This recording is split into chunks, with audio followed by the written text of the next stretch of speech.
जय हिंद फ्रेंड्स। मैं चित्रंजन कुमार कामयाबी कोचिंग सेंटर में आप सभी लोगों को स्वागत है। आज हम क्लास 10 त्रिकोणमिति का क्वेश्चन नंबर फर्स्ट को बनाएंगे। ऐसे और बहुत सारे लेसन हैं, परंतु त्रिकोणमिति से ज्यादा प्रश्न आता है, इसलिए हम त्रिकोणमिति स्टार्ट कर रहे हैं। पिछले मैंने कई सारे वीडियो में सूत्र, जो भी त्रिकोणमिति का मेन सूत्र होता है उसको हम लिखा दिए हैं। आज हम 8.1 का पहला प्रश्न को पढ़ रहे हैं। सबसे पहले आप कोई भी प्रश्न पढ़िए, प्रश्न पढ़ने से पहले जहां पर भी कोमा रहे, डबल कोमा रहे, का, के, की, में, से तथा एवं, इस स्थान पर रुकना है। जिस प्रकार से आप गाड़ी चलाते हैं तो रास्ता में ठोकर रहता ना जी, तो वहां भी रुकते हैं कि नहीं रुकते हैं। जिस प्रकार से ट्रेन चलता है तो वहां देखते हैं जंक्शन रहता है, होल्ड रहता है, स्टेशन रहता है गाड़ी को रुकने के लिए। उसी प्रकार से ये जो भी बारिश छोटा छोटा रहता है, ये पॉइंट वहां पे आपको रुकना है। इसलिए रुकना है ताकि आप यहाँ इस पॉइंट पर रुकिएगा, निकाह के, की, में, से तथा एवं पर, तो आपको मैथ समझने में आसान हो जाएगा। देखिए जैसे जैसे प्रश्न कर रहा है वैसे वैसे करते जाइए, आंसर आराम से आ जाएगा। सबसे पहले प्रश्न को बढ़िया से पढ़ते हैं जी। प्रश्न है जी, त्रिभुज ए बी सी में तेरे त्रिभुज पार लेंगे ए बी सी। चलो अगर देखिए, अगर कह रहा है जिसका कोण जो बी जो है बाबू वो क्या है, तो बी है समकोण। यानी बी क्या है जी, समकोण है। समकोण मतलब क्या, राइट एंगल, यानी राइट में क्या, सीधा। इनके वैसा कोण जिसका मान 90 डिग्री हो, वैसा कोण जिसका मान 90 डिग्री हो क्या कहलाता है, समकोण कहलाता है। यहां तक हो गया। आगे देखिए, कह रहा ए बी बराबर 24 सेंटीमीटर। ए से बी के जो बीच की दूरी है कितना है बाबू, 24 सेंटीमीटर। यहां पे लिख लीजिए 24 सेंटीमीटर। आगे देखिए, और बी सी बराबर 7 सेंटीमीटर। बी से सी के जो बीच की दूरी कितना है जी, तो 7 सेंटीमीटर। चलिए अब आगे देखिए, तो कह रहा है निम्नलिखित। निम्नलिखित का मतलब होता है जी जो नीचे दिया गया है। निम्नलिखित का मान ज्ञात कीजिए, मान निकालिए। तो सबसे पहले हम क्या करेंगे जी, जो प्रश्न में दिया गया है उसको हम यहाँ पे लिख लेंगे। यहाँ पे लिखेंगे हल, यहाँ पे हल लिख दिए। यहाँ पे लिखेंगे दिया गया है कि, क्या दिया गया है जी, दिया गया त्रिभुज एबीसी में, दिया गया है जी त्रिभुज एबीसी में कोण बी क्या है बाबू, तो कोण बी समकोण है। और क्या दिया गया है जी, और दिया गया है ए बी बराबर 24 सेंटीमीटर, ए बी बराबर 24 सेंटीमीटर, और बी सी बराबर दिले है जी 7 सेंटीमीटर, बी सी बराबर 7 सेंटीमीटर।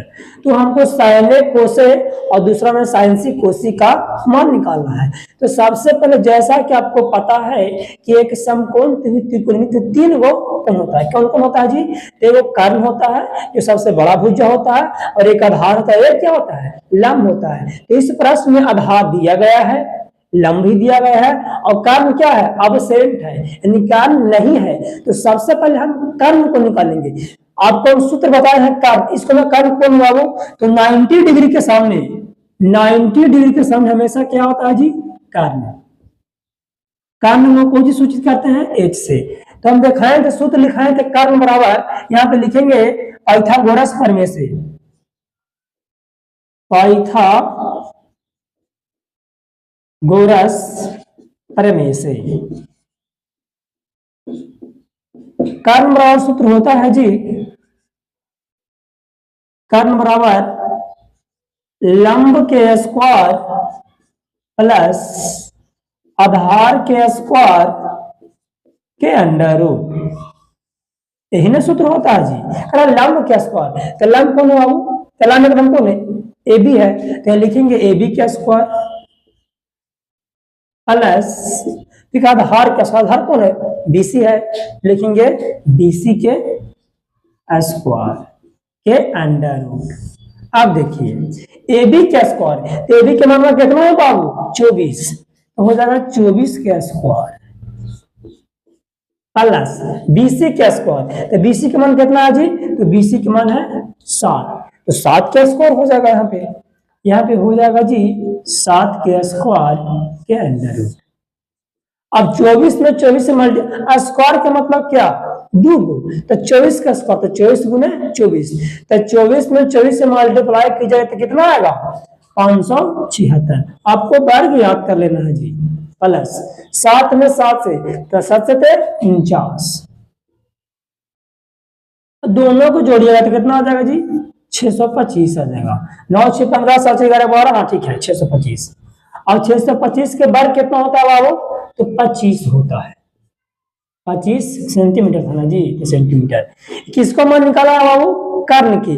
कर्ण का मान कितना आ गया जी? 25 सेंटीमीटर। तो कर्ण का मान कितना आ गया? यहाँ पर लिख देंगे 25 सेंटीमीटर। अब तीनों आ गया, आपका कर्ण भी आ गया है 25 सेंटीमीटर, ये दोनों पहले से दिया गया था। तो सबसे पहले निकालना है साइन ए इंटू कोसी। यहाँ पे जी हम लिखते हैं, सबसे पहला था जी हमको मान निकालना था साइन ए कोमा कोसे, साइन ए कोमा कोसे। अब जरा ध्यान दीजिए, इसको मैं ए कह रहा है, हम थीटा मानेंगे के, जो थीटा जो है बाबू वो कोण के अनुसार काम करता है। यहाँ पर ए कह रहा है, हम ए के यहाँ पर थीटा मान लेंगे, यहाँ पर हम थीटा मान लिए कुछ समय के लिए। तो थीटा के सामने क्या हो जाएगा?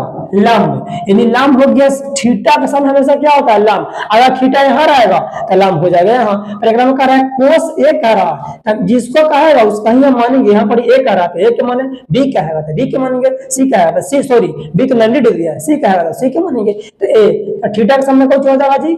लंब।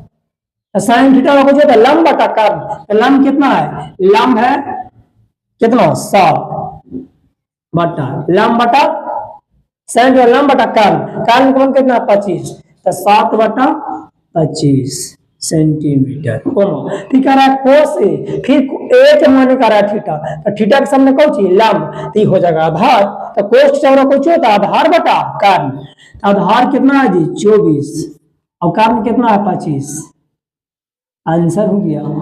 अगर आपको मान है तो एक बार ऐसे लिखा ना BC बटा, ऐसे भी एक बार डिग्री में भी कर दे सकते हैं कौन में। दूसरा है जी साइन सी इंटू कोसी, दूसरा है साइन सी कोमा कोसी। इसको मैं देखिए, इसको मैं सी के थीटा माने का रहा है, यहाँ पे हम हटा देंगे और थीटा मानने किसको? सी की। कॉपी में ऐसा नहीं करना है, कॉपी में कैसे बता दिएगा? खाली मान लेना मानने में। ये कह रहा है साइन सी इंटू कोसी, साइन सी के कह रहा है थीटा माने, तो हम सी के थीटा मान लिए। तो थीटा के सामने कौन सी होता है जी? तो लंब होता है। और साइन थीटा कौन सी होता है? लंब बटा कर्व। तो लंब कितना हो गया? 24। लंब हो गया आपको 24 बटा कर्व कितना हुआ? 25। 24 बटा 25 सेंटीमीटर कोमा। फिर कह रहा है कोस सी, कोस सी का थीटा माने करा, तो सी का थीटा मान लिए। थीटा के सामने कौन चीज? लंब, ठीक हो जाएगा आधार। तो कोस से वाला कुछ आधार, आधार बटा कर्व। आधार हो गया 7 और कर्व का मान कितना है जी? 25, तो 25 सेंटीमीटर आंसर। बस बड़ा आसान बना कि ना बना? सबसे बढ़िया से प्रश्न को, सबसे पहले प्रश्न को बढ़िया से समझिए और समझने के बाद जैसे जैसे प्रश्न का रहा वैसे वैसे करते चलिए, आंसर आपको बड़ा आसान से बनेगा। हमें उम्मीद है ये मैथ आपको पूरी तरह समझ में आया होगा। फिर हम मिलेंगे नेक्स्ट वीडियो में। अपना तब तक अपना ख्याल रखिए। धन्यवाद।